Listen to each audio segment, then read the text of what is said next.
Firman Tuhan diambil dari Yohanes 19 ayat 16b sampai 30. Yohanes 19 ayat 16b sampai 30. Dengarlah firman Tuhan. Mereka menerima Yesus. Sambil memikul salibnya, ia pergi keluar ke tempat yang bernama tempat tengkorak. Dalam bahasa Ibrani, Golgota. Dan di situ ia disalibkan mereka. Dan bersama-sama dengan dia disalibkan juga dua orang lain, sebelah menyebelah. Yesus di tengah-tengah. Dan Pilatus menyuruh memasang juga tulisan di atas kayu salib itu, bunyinya, Yesus orang Nazaret, Raja orang Yahudi. Banyak orang Yahudi yang membaca tulisan itu, sebab tempat di mana Yesus disalibkan letaknya dekat kota, dan kata-kata itu tertulis dalam bahasa Ibrani, bahasa Latin, dan bahasa Yunani. Maka kata imam-imam kepala orang Yahudi kepada Pilatus, "Jangan engkau menulis Raja orang Yahudi, tetapi bahwa ia mengatakan aku adalah Raja orang Yahudi." Jawab Pilatus, "Apa yang kutulis tetap tertulis." Sesudah prajurit-prajurit itu menyalibkan Yesus, mereka mengambil pakaiannya, lalu membaginya menjadi 4 bagian untuk tiap-tiap prajurit 1 bagian. Dan jubahnya juga mereka ambil. Jubah itu tidak berjahit, dari atas ke bawah hanya 1 tenunan saja. Karena itu mereka berkata seorang kepada yang lain, "Janganlah kita membaginya menjadi beberapa potong, tetapi baiklah kita membuang undi untuk menentukan siapa yang mendapatnya. Demikianlah hendaknya supaya genaplah yang ada tertulis dalam kitab suci. Mereka membagi-bagi pakaianku di antara mereka, dan mereka membuang undi atas jubahku." Hal itu telah dilakukan prajurit-prajurit itu. Dan dekat salib Yesus berdiri ibunya dan saudara ibunya, Maria istri Klopas dan Maria Magdalena. Ketika Yesus melihat ibunya dan murid yang dikasihinya di sampingnya, berkatalah ia kepada ibunya, "Ibu, inilah anakmu." Kemudian katanya kepada muridnya, "Inilah ibumu." Dan sejak saat itu murid itu menerima dia di dalam rumahnya. Sesudah itu, karena Yesus tahu bahwa segala sesuatu telah selesai, berkatalah ia supaya genaplah yang ada tertulis dalam kitab suci, "Aku haus." Di situ ada suatu bekas penuh anggur asam. Maka mereka mencucukkan bunga karang yang telah dicelupkan dalam anggur asam pada sebatang hisop, lalu mengunjukkannya ke mulut Yesus. Sesudah Yesus meminum anggur asam itu, berkatalah ia, "Sudah selesai." Lalu ia menundukkan kepalanya dan menyerahkan nyawanya. Demikianlah firman Tuhan. Saudara, kita baru saja membaca satu peristiwa penyalipan. Dan saudara yang sudah lama jadi orang Kristen, atau mungkin saudara baru jadi orang Kristen, atau mungkin sekarang saudara datang ke sini dengan satu keraguan, atau masih mempertanyakan tentang iman kekristenan. Saya percaya siapapun kita sudah familiar dengan kisah yang tadi baru saja kita dengar. Karena saudara, salib itu sangat identik dengan kekristenan. Kalau saudara ketemu orang di jalan pakai ornamen salib, kita dapat meyakini kalau orang itu kemungkinan besar pasti adalah orang Kristen. Dan sekarang saudara, dunia itu melihat salib itu hanya sekedar sebagai simbol agamawi semata.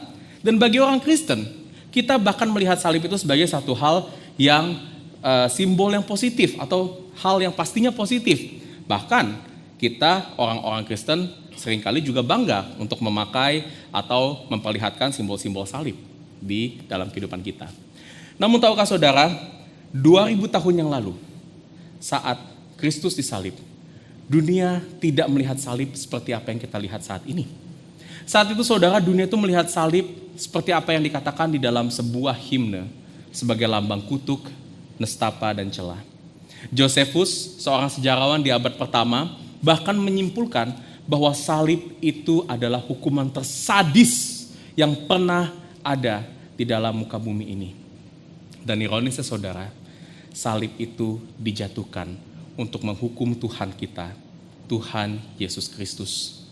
Sejarah mencatat saudara, Yesus disalib di bawah pemerintahan Romawi di abad pertama setelah Masehi, dan dunia mengingat peristiwa penyaliban salib ini sebagai peristiwa yang paling diingat, peristiwa sejarah yang bisa dikatakan paling penting yang ada di dalam dunia ini. Dulu saya punya buku saudara yang isinya 100 peristiwa sejarah yang mengubahkan dunia. Peristiwa pertama yang ditulis di situ nomor satunya apa? Penyaliban Kristus. Dan ini ditulis oleh seorang sejarawan. Saudara, salib menimbulkan banyak sekali polemik dalam sejarah dunia ini. Namun hari ini kita mau melihat apa yang firman Tuhan katakan kepada kita tentang salib, terutama salib Kristus. Bahwa salib yang dinyatakan di dalam firman Tuhan adalah pengharapan bagi kita. Karena salib ini tidak hanya mengingatkan kita akan penderitaan yang Kristus alami, tapi salib juga menyatakan keindahan dan kemuliaan Tuhan yang kita sembah. Dan hari ini kita akan melihatnya dari perikop yang tadi sudah kita baca bersama-sama dari Yohanes 19 ayat 16b sampai 30, dan sebelum itu kita berdoa terlebih dahulu. Mari kita tundukkan kepala kita berdoa. Bapa, kami berdoa agar kisah penyaliban Kristus yang sudah kami kenal ini dapat kembali memperlihatkan kepada kami siapakah penguasa sesungguhnya atas salib ini, dan bagaimana salib ini berkuasa atas setiap kami, mengubahkan setiap kami, dan membawa kami untuk menyembah dan melihat Kristus yang indah di dalam kehidupan kami. Berbicara secara khusus kepada setiap kami melalui firman-Mu hari ini, kami berdoa agar Roh-Mu yang kudus berbicara dan membuka hati kami, agar kami dapat mengenal kembali dan melihat kembali, terkagum kembali oleh berita Injil yang akan kami dengar hari ini. Terima kasih Bapa, dalam nama Kristus kami berdoa dan mengucap syukur. Amin. Saudara, ada 3 poin yang akan kita bahas bersama-sama dari perikop penyaliban Kristus hari ini. Yang pertama adalah salib menyatakan siapa penguasa yang sesungguhnya. Kedua, salib menyatakan kesatuan kita sebagai satu keluarga. Dan yang ketiga, salib menyatakan kesempurnaan penebusan bagi kita. Dan saudara, saya akan melihat atau mengambil poin-poin ini secara dekat dari perikop khotbah yang tadi sudah kita baca bersama-sama. Jadi jangan tutup dulu Alkitabnya. Saudara bisa sambil juga membaca perikop itu di liturgi yang saudara sudah terima saat masuk ke sini. Dan kita akan melihat dan merefleksikan poin-poin ini secara dekat di dalam firman yang tadi sudah kita baca bersama-sama. Kita masuk ke poin yang pertama. Salib menyatakan siapa penguasa sesungguhnya. Dan saya ingin memulai dari awal perikop ini di ayat 16b, ya. Ini adalah paragraf baru lanjutan dari ayat 16. Yohanes di sini membuka peristiwa penyaliban Kristus dengan satu keterangan. Dikatakan di situ mereka menerima Yesus. Saudara, di dalam bahasa aslinya, kata menerima di sini itu sebenarnya dapat diterjemahkan lebih tepat sebagai kata memegang kontrol atau in charge. Atau kalau kita bilang dalam kalimatnya, kalau saya bahasa Inggris kan, they are in charge of Jesus. Siapa mereka di sini? Siapa orang-orang yang in charge, yang memegang kontrol atas Yesus di sini? Berdasarkan kisah sebelumnya, saudara, kita dapat menyimpulkan bahwa mereka di sini itu adalah para penguasa yang menjatuhkan putusan penyaliban atas Yesus, yang di dalam kisah ini itu direpresentasikan oleh 2 pihak. Pihak pertama yaitu orang-orang Yahudi yang diwakilkan oleh imam-imam kepala Yahudi, dan yang kedua itu adalah pihak kedua adalah pemerintah Romawi yang diwakilkan di sini oleh gubernur jenderal yang waktu itu memerintah daerah Palestina yang bernama Pontius Pilatus. Kedua pihak inilah bisa dikatakan sebagai penguasa yang berotoritas, yang memegang kendali atas apa yang terjadi pada Yesus dari semenjak ia ditangkap, diadili, disiksa, disalib, sampai Yesus mati dikubur nantinya.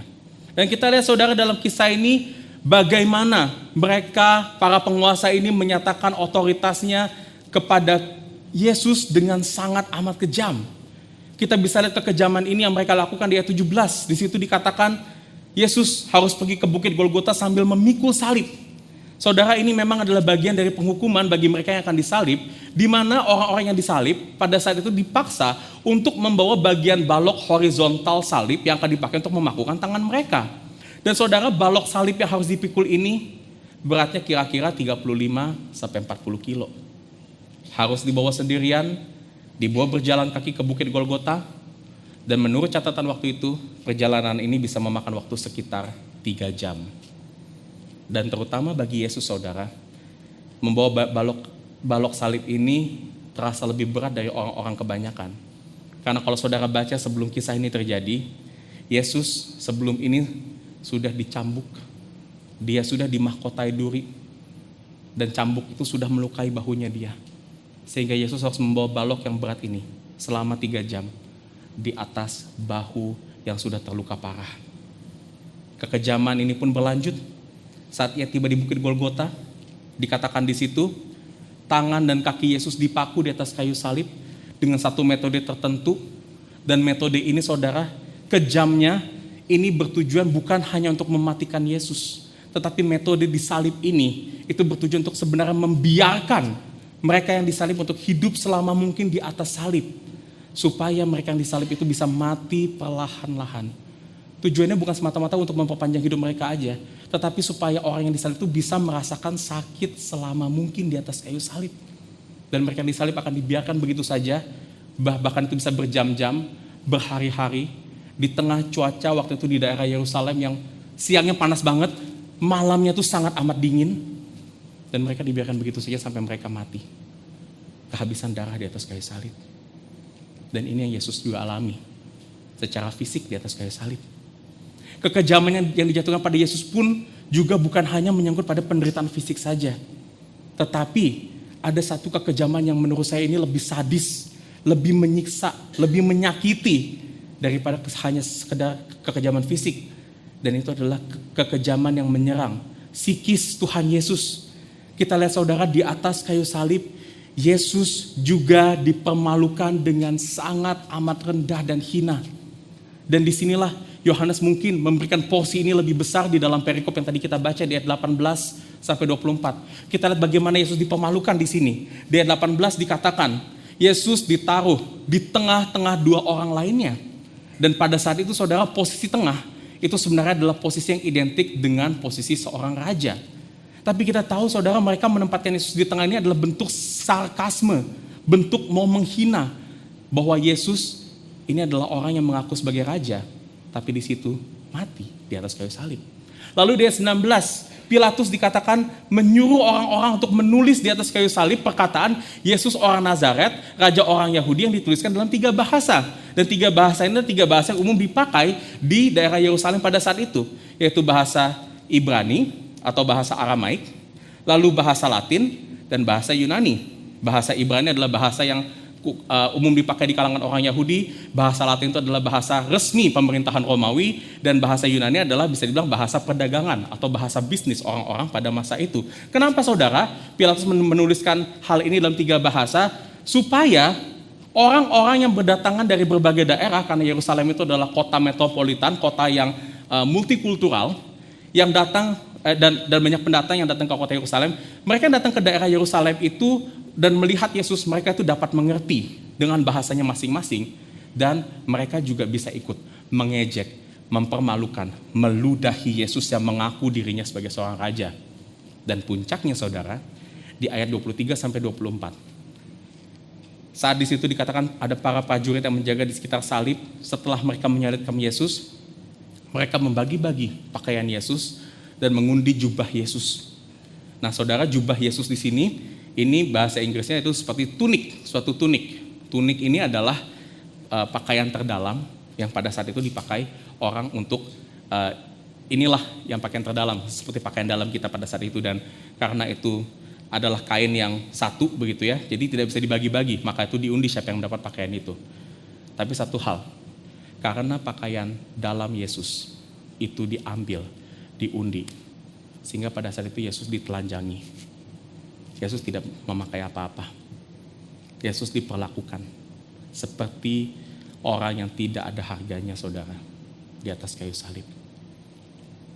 Dan sekilas, kalau kita melihat semua perlakuan yang diterima oleh Yesus, para penguasa yang berotoritas atas diri itu sepertinya berhasil untuk mendapatkan apa yang mereka inginkan. Sekilas kita melihat imam-imam kepala Yahudi akhirnya itu berhasil untuk membungkam Yesus yang selama ini mereka tuh gak suka, yang terlihat sebagai oposisi bagi mereka. Dan Pilatus juga berhasil di situ menunjukkan otoritasnya di depan orang-orang Yahudi sebagai pemerintah yang berkuasa, yang sanggup untuk menghukum sesuai dengan apa yang mereka inginkan. Tetapi saudara, saya ingin bertanya di sini, apakah betul para penguasa ini betul-betul mendapatkan apa yang mereka inginkan atas kematian Yesus?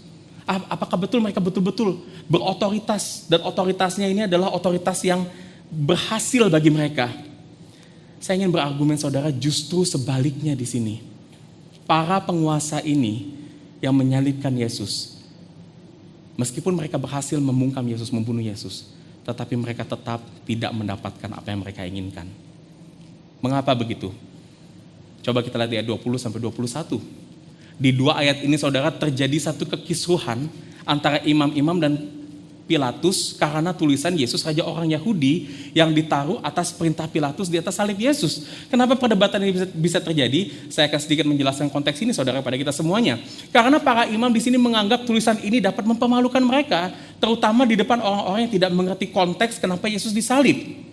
Karena saudara, kalau mereka membaca Raja orang Yahudi itu disalib, artinya mereka juga melihat bahwa bangsa Yahudi sebagai bangsa yang lemah. Karena kalau raja disalib, berarti bangsanya pun juga ini adalah bangsa yang juga dipermalukan, bangsa yang hina. Dan karena itu saudara, imam-imam Yahudi itu meminta Pilatus untuk mengganti tulisannya menjadi orang ini mengaku sebagai raja orang Yahudi, supaya posisi mereka aman. Tetapi permintaan ini ditolak oleh Pilatus. Di ayat 21 dikatakan kenapa? Karena Pilatus itu sengaja sebenarnya mau menuliskan perkataan ini bukan hanya untuk mempermalukan Yesus, tapi juga untuk mempermalukan orang-orang Yahudi. Karena Pilatus pada saat itu dia telah dianggap kalah dari orang-orang Yahudi yang mau menyalibkan Yesus. Karena sebetulnya kalau saudara ingat kisah sebelumnya, Pilatus itu tidak mau menyalibkan Yesus sebetulnya, karena Pilatus tidak menemukan kesalahan apapun pada diri Yesus. Tetapi Pilatus cuci tangan, dia tetap menjatuhkan hukuman kepada Yesus karena takut orang-orang Yahudi ini bisa protes kalau Yesus tidak disalibkan. Dan kalau orang-orang Yahudi ini protes sampai rusuh terjadi, maka kekuasaan Pilatus ini dapat dicabut dari pemerintahan Romawi karena dia tidak berhasil menjaga kondisi daerahnya secara kondusif. Tetapi saudara, okelah, Pilatus turut ikut ini keputusan orang-orang Yahudi. Tapi di dalam hatinya, Pilatus itu gak terima akan kekalahannya. Dia tetap ingin menunjukkan taringnya kepada orang-orang Yahudi, dan akhirnya ia tunjukkan dengan ia menuliskan perkataan, inilah raja orang Yahudi. Dan Pilatus dikatakan di situ dia tidak mau mengubahnya meskipun udah diprotes oleh para imam. Kita lihat apa yang terjadi pada para penguasa di dalam peristiwa penyaliban Yesus ini. Mereka malah terlihat di sini jauh dari kemenangan. Para imam merasa insecure dan Pilatus merasa sakit hati di sini karena mereka tidak mendapatkan. Mereka akhirnya di sini malah jadi menyerang satu sama lain. Tapi di sisi lain saudara, lihat apa yang terjadi pada Yesus yang sudah disiksa dan dipermalukan dengan sangat kejamnya. Kalau saudara perhatikan, dari sejak Yesus memikul salib, Yesus dipakukan sampai Yesus ditelanjangi, Yohanes tidak mencatat ada satu kata pun keluar dari mulut Yesus. Yesus diam.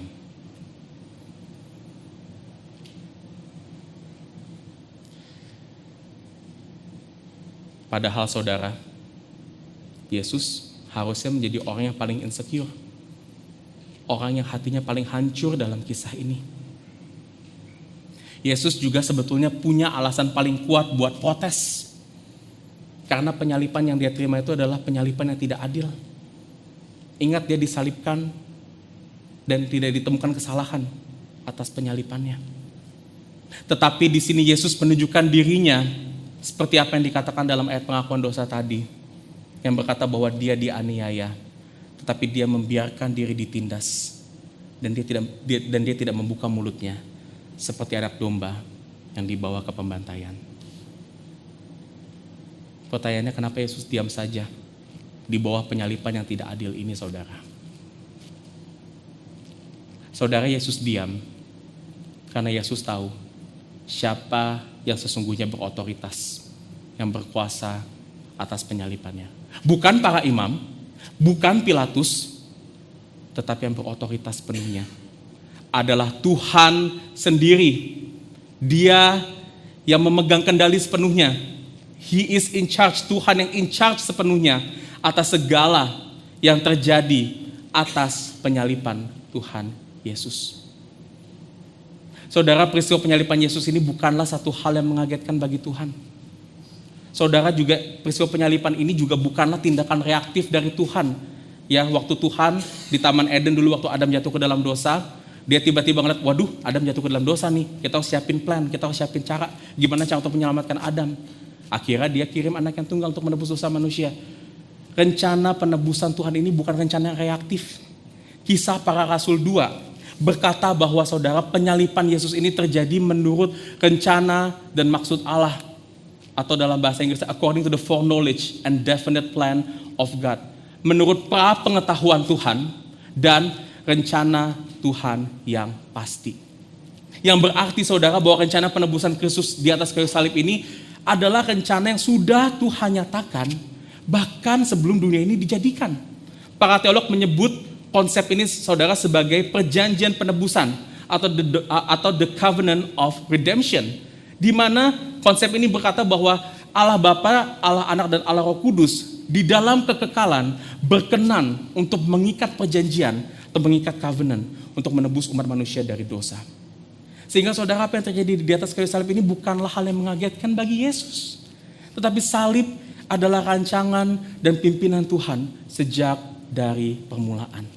Bahkan saudara, Tuhan sudah merancangkan penebusan ini secara detail sampai dikatakan di sini saudara, saat kejadian para prajurit itu mengundip jubah Yesus atau tunik Yesus pada saat itu dikatakan di situ, itu pun terjadi karena Tuhan sudah menubuatkan itu, sudah merencanakan itu. Di mana ada firman yang berkata di Mazmur 22 ayat 19 yang mengatakan bahwa jubah Yesus akan dikoyakan dan pakaiannya akan diundi. Sedetail itu saudara, Tuhan merencanakan penebusan ini. Dan Tuhan bukan hanya merencanakan penebusan ini dari semenjak Yesus ditangkap, tapi sudah jauh sebelumnya, jauh sebelum adanya langit dan bumi ini saudara. Dan dengan demikian kita dapat melihat siapakah penguasa sesungguhnya yang Yohanes katakan dalam peristiwa penyalipan Yesus ini. Jawabannya saudara, penguasa itu adalah Yesus itu sendiri. Yesus diam saudara, karena dia tahu bahwa salib yang kejam, salib yang memalukan yang ia terima, itu adalah rencananya sejak semula. Salib itu adalah plan A-nya Tuhan dari awal. Dan sekarang saudara, Kristus setelah ia disalibkan, ia bangkit, naik ke surga. Kristus tetap in charge of everything. Dia tetap memimpin sebagai penguasa penuh yang mengendalikan segala karya penebusan yang terjadi di dalam hati manusia di sepanjang sejarah ini saudara. Kristus akan terus memimpin umat-umat yang telah ditebusnya sampai pada akhirnya ia membawa kita semua untuk menerima kemuliaan Tuhan saat Kristus datang kedua kalinya. Dan saudara, bagaimana kita melihat Tuhan memimpin kita saat ini? Bagaimana kita melihat Tuhan menyatakan karya penebusannya tetap berkuasa atas setiap kita saat ini?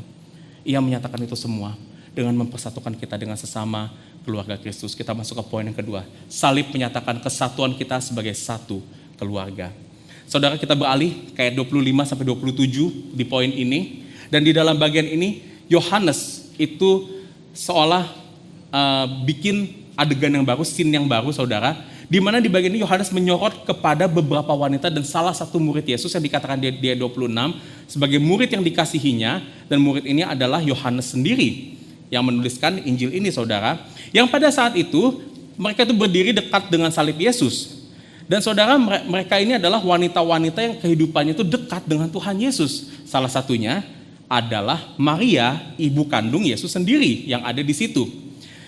Dan saudara, sebagai seorang ibu, Maria itu pasti sangat sedih melihat apa yang terjadi pada Tuhan Yesus, anak kandungnya sendiri, anaknya sendiri saudara. Apalagi saudara, kesedihan Maria ini juga sebetulnya sudah dinubuatkan oleh Nabi Simeon di Lukas pasal 2, itu saat Yesus masih kecil, di mana Simeon itu berkata, menubuatkan bahwa Yesus pada satu saat itu akan mati, dan saat Yesus mati, dia katakan kepada Maria, ada suatu pedang yang akan menusuk jiwamu. Yang berarti di sini kematian Yesus akan membawa kesakitan yang amat dalam bagi Maria.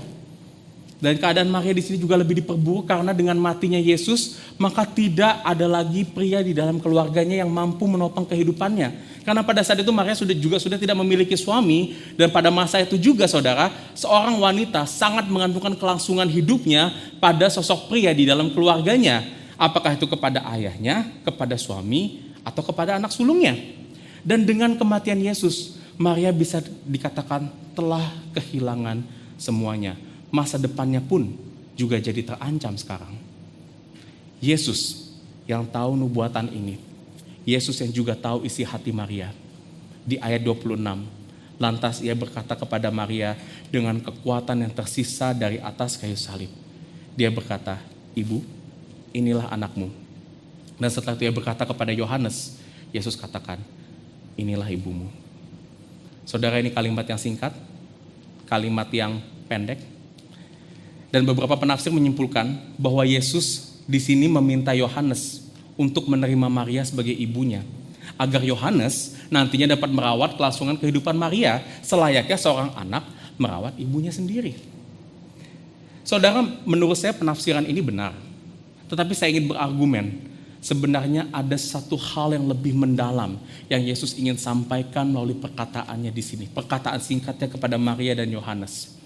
Perhatikan di sini saudara, siapa yang Yesus panggil duluan? Yesus panggil Maria terlebih dahulu, baru panggil Yohanes. Urutan ini penting saudara, karena ini menunjukkan signifikansi arti perkataan Yesus di atas kayu salib ini.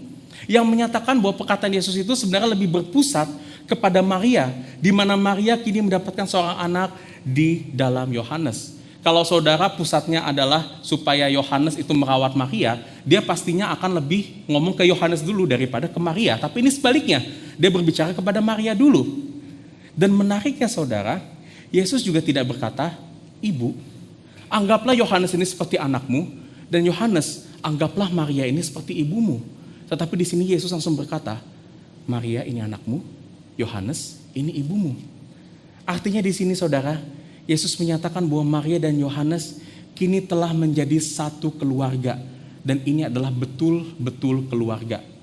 Karena saudara ingat, di sini Yesus tidak berbicara dengan satu ibarat, dengan satu ungkapan. Dan ini pun juga penulisan Injil Yohanes, kita juga tahu ini bukan penulisan puisi, bukan penulisan sastra. Jadi ini adalah satu narasi yang sifatnya literal saudara.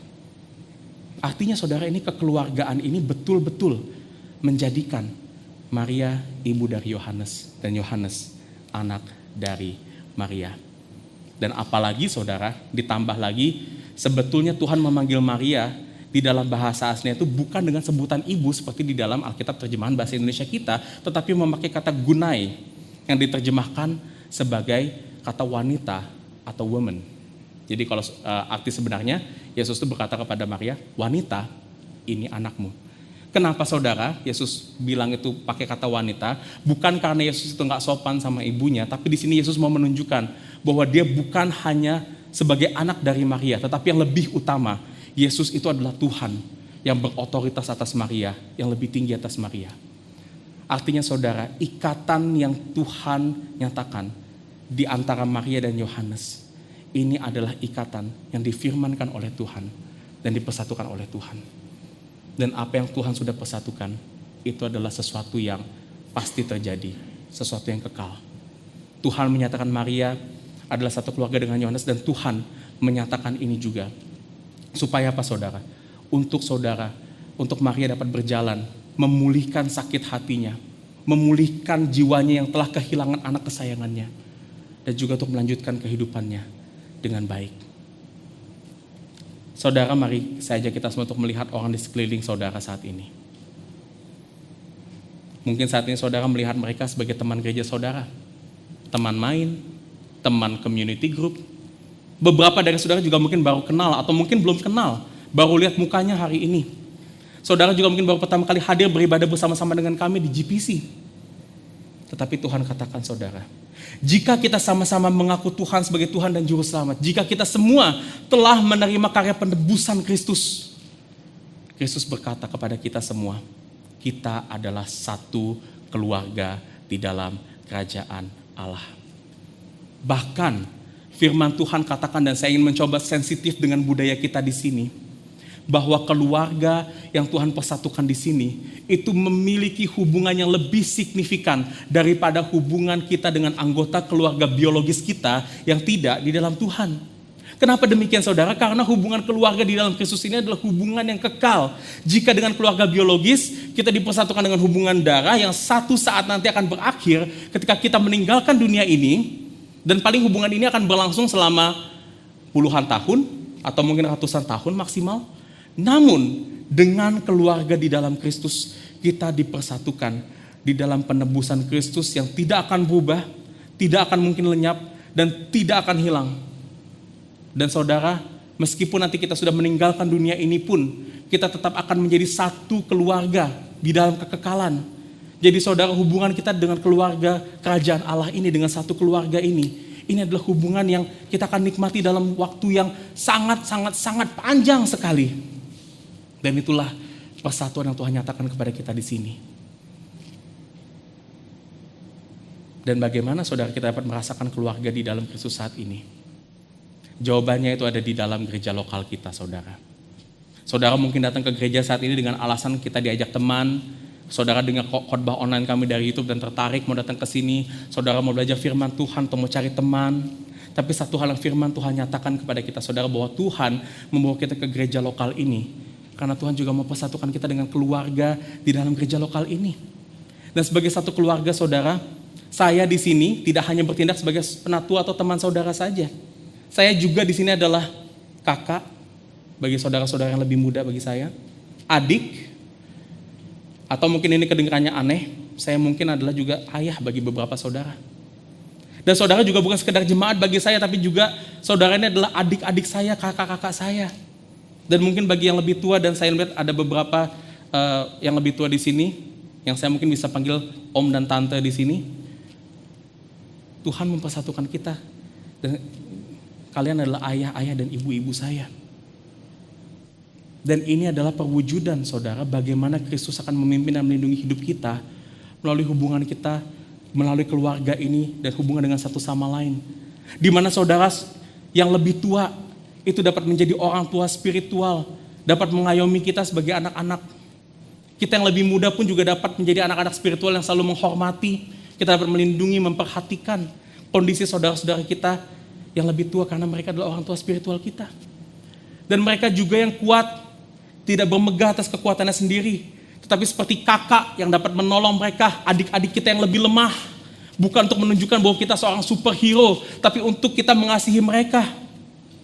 Dan kita pun yang lebih lemah, kita dapat belajar, bertumbuh, mempercayai, mendapatkan perlindungan dari mereka yang lebih kuat, karena mereka adalah kakak-kakak kita yang mengasihi kita, yang mau membangun dan mendorong kita. Dan yang terutama saudara, Kristus menyatakan keluarga di tengah-tengah kita ini untuk membawa kita senantiasa melihat karya penebusan Kristus. Memang benar saudara, dalam keluarga Tuhan itu bukan berarti kita akan menemukan akan terbebas dari masalah atau konflik.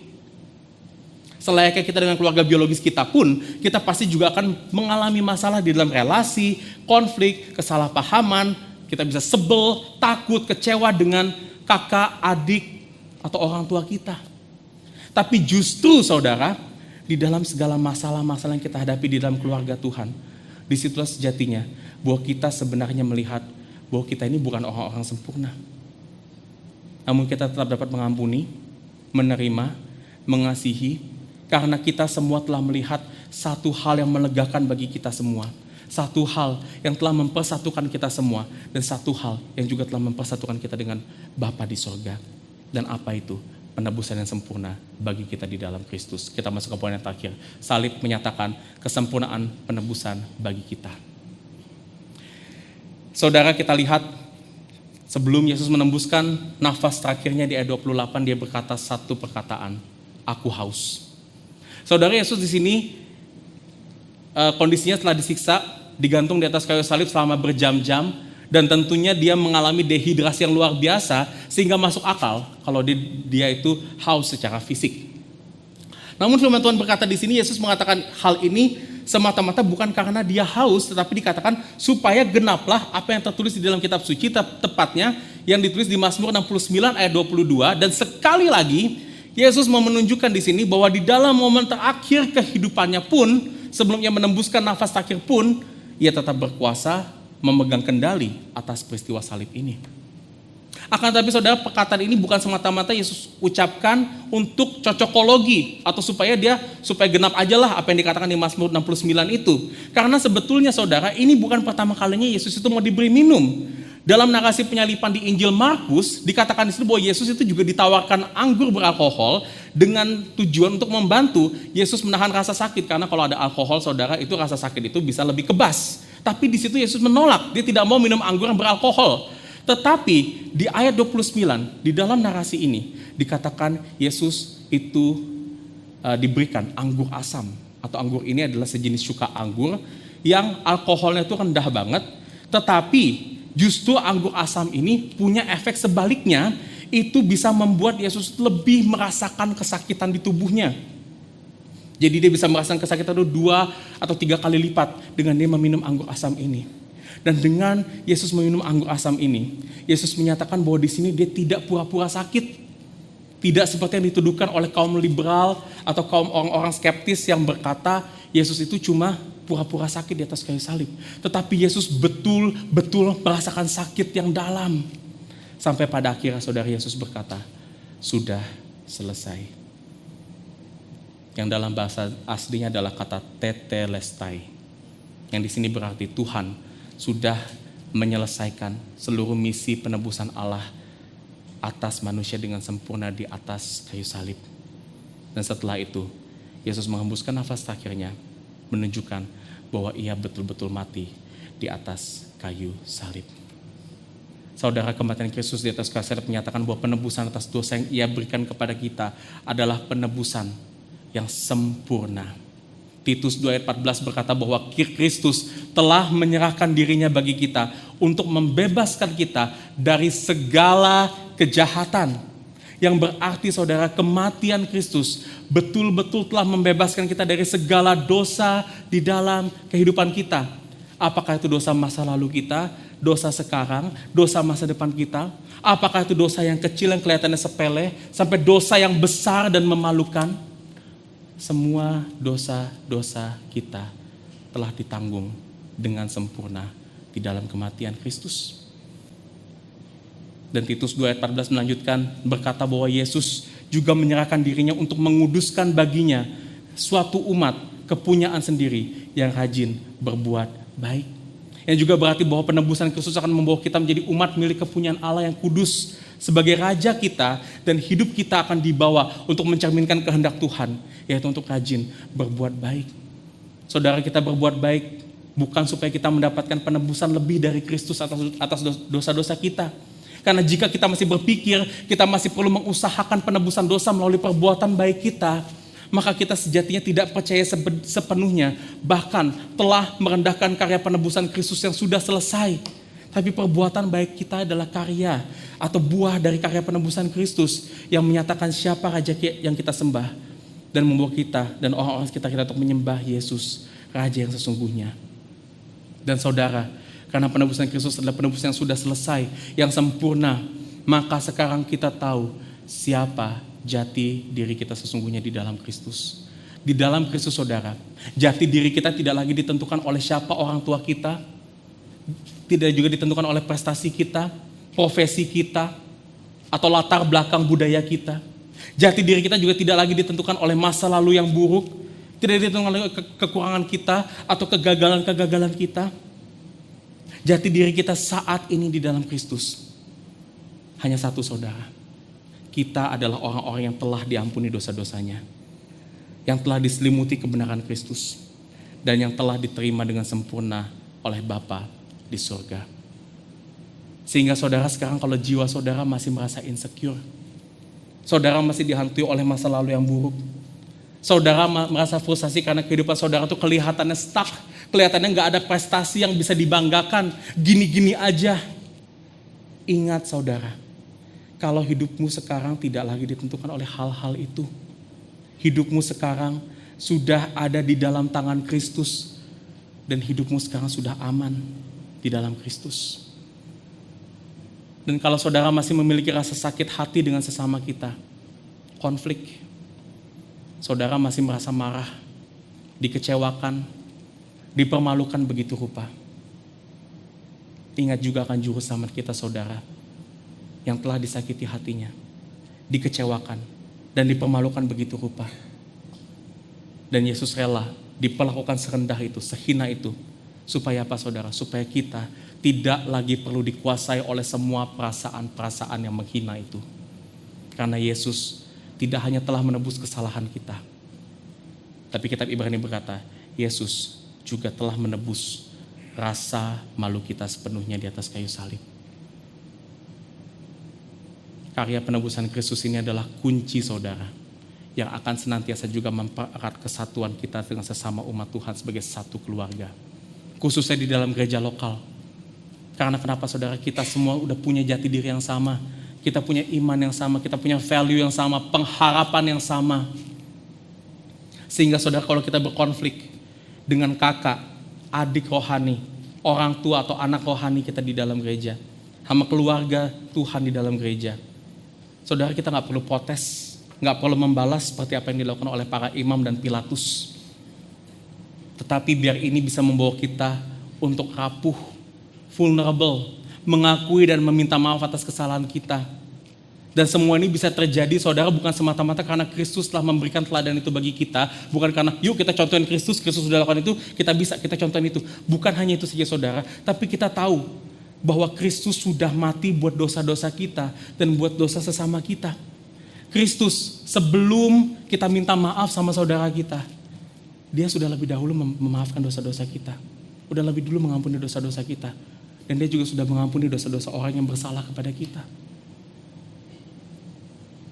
Dan kalau kita semua sudah melihat karya penebusan yang sempurna ini, kita sudah melihat bagaimana Ia telah menebus dosa kita dengan sempurna, kesalahan kita dan kesalahan rekan-rekan kita, maka saya percaya saudara, tidak ada konflik apapun yang tidak dapat kita selesaikan di antara umat Tuhan.